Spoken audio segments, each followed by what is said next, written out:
Guys, what if kebangkitan MF 200 tahun lepas sewaktu Reverie ada kena-mengenanya dengan kedatangan Emu ke Elbaf? Emmet adalah robot kuno yang wujud pada era Joy Boy malah sangat rapat dengan sosok tersebut. Namun begitu, selepas kematian Joy Boy dan 600 tahun berlalu, Emmet tiba-tiba muncul di Marijoa, cuba menyerang tanah suci tersebut. Namun begitu, dia shutdown setelah kehilangan kuasanya sebelum sempat membuat apa-apa kerosakan. Oleh kerana saintis ketika itu terkesima dengan teknologi pembuatan Emmet, dan even Saint Satan sendiri memerintahkan agar teknologinya dipelajari sebagai aset militari pada masa hadapan, Emmet telah dibawa ke Egghead dan disimpan di sana selama 2 abad. Sehinggalah kedatangan Luffy, atau lebih tepat lagi, sosok reinkarnasi kawan karibnya, Joy Boy telah datang dan dengan detakan jantung ikoniknya telah somehow mengejut Emmet dari tidur panjangnya.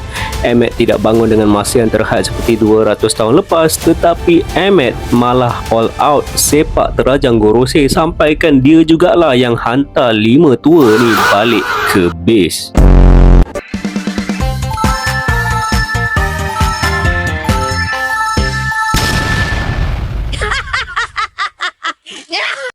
Nah, kalau Drum of Liberation, rentak yang dihasilkan oleh detak jantung Nika, somehow mempunyai kemampuan untuk membangkitkan semula MF yang berhibernasi selama 200 tahun, yang mana kemungkinan rentak tersebut menjadi sumber tenaga kepada MF yang even manusia paling bijak macam Vegapunk sendiri clueless tentang energi apa yang dipakai dan bagaimana cara untuk aktifkan semula MF ni. Dan kalau Devil Fruit Nika langsung tidak pernah berjaya dibangkitkan selama 800 tahun seperti yang diklaim Gorosei, what if 200 tahun lepas MF bukannya dibangkitkan bila mendengar detak jantung Nika, melainkan dia sebenarnya telah dibangkitkan oleh sumber dari rentak yang lain, dan rentak tersebut tidak lain dan tidak bukan adalah dari Emu sendiri, kerana rentak Emu juga mampu menghidupkan objek yang tak bernyawa. What if dalam masa yang sama saat Reverie berlangsung 200 tahun lepas,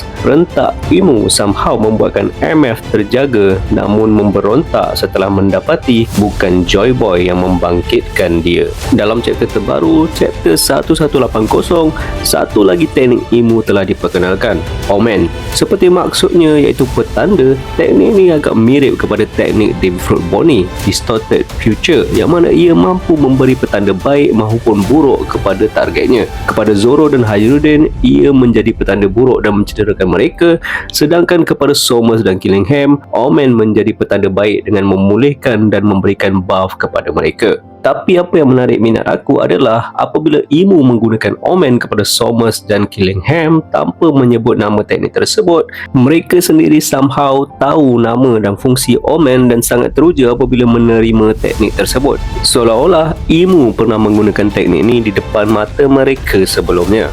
Nah, seperti yang kita tahu, 200 tahun lepas ketika Reverie juga adalah waktunya di mana suku Fishman telah join World Government dan pertama kali dijemput naik ke Marijoa untuk join perhimpunan Raja-Raja Reverie. Setelah berabad-abad semenjak abad kekosongan, mereka didiskriminasi dan dianggap sebagai ikan instead of manusia. Tapi sayangnya, Reverie masa tu jugalah yang menjadi Reverie pertama dan terakhir yang dianggotai representasi Fishman sebelum Raja Neptune sekarang. Tapi apakah yang mengaitkan 3 benda yang aku bahas tadi? Kebangkitan MF, Omen dan Fishman yang naik ke Marijoa ketika Reverie? Nah, aku rasa untuk satu suku yang tidak beraliansi dengan World Government untuk naik ke Marijoa bukanlah mudah. Seperti yang kita lihat pada Harald yang cuba bermacam cara untuk membawa suku Giant dan Elbaf supaya diiktiraf World Government, sampailah dia terpaksa menjadi puppet Emu di hujung hayatnya. Begitu jugalah apa yang berlaku kepada Fishman. Yes, untuk mendapatkan status dan pengiktirafan dari World Government, what if penguasa kerajaan Fishman 200 tahun lepas telah membuat perjanjian dengan Emu? Tapi seperti yang kita tahu, untuk bersekutu dengan World Government, nothing come without price.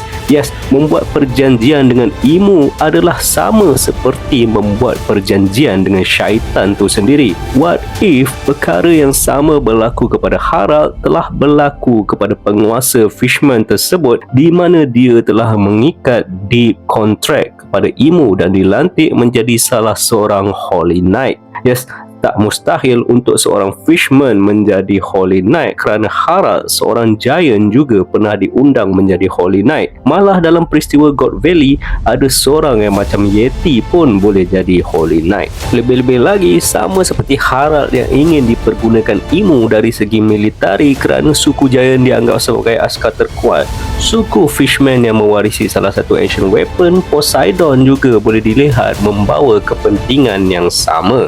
Nah, aku agak curiga kepada latar belakang Killingham.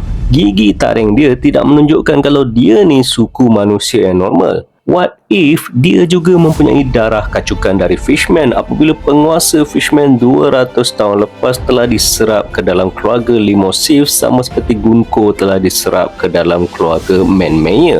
Disebutkan tu dalam beberapa chapter lepas, Oda cuba highlight kebencian Killingham kepada suku Fishman dan menganggap mereka suku yang hina, seolah-olah nak menunjukkan ironinya apa yang Killingham cakap dengan suku asal dia sendiri, dan memandangkan Killingham tahu pasal teknik Omen, maknanya dia juga at some point pernah tengok teknik ni. Dengan kata lain, at some point dia juga pernah tengok bentuk hybrid Emu, yang dalam masa yang sama bentuk ni juga menghasilkan bunyi gendang dominasi yang boleh hidupkan benda tak bernyawa.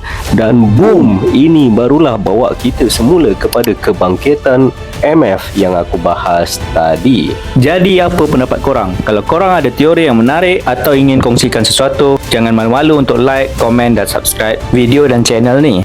Kita jumpa lagi di Laugh Tale.